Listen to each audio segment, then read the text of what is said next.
Tani unë kam titulluar këtë bisedë me ju, Mimi Kodheli dhe betejë e listave të hapura në PS.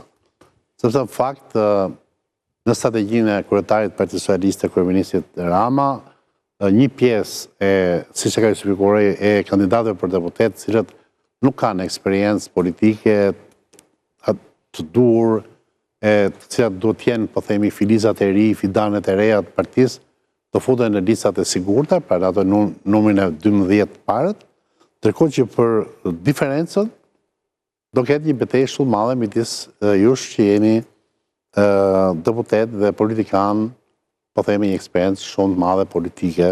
Beteja e listave të hapura në fakt nuk është një betejë vetëm në PS, është një betejë në çdo listë të hapur. Gjykoj që ka përmirësim, do të ketë përmirësim në rezultat, edhe për shkak të kodit zgjedhor me listat e hapura. Pak po e sigurt. Kështu që është një betejë, si çdo betejë elektorale, me pluset dhe minuset e veta. Kode elektorale zgjedhore perfekte nuk ka zbatime perfekte të kodeve zgjedhore elektorale, dhe kjo në fakt është gjëja për cilën duhet të përkujdesemi më shumë. Se si do ta zbatojmë ligjin, jo cili është ligji, tashmë është fait accompli, ligji është atje, edhe jemi në fund të fushatës normalisht.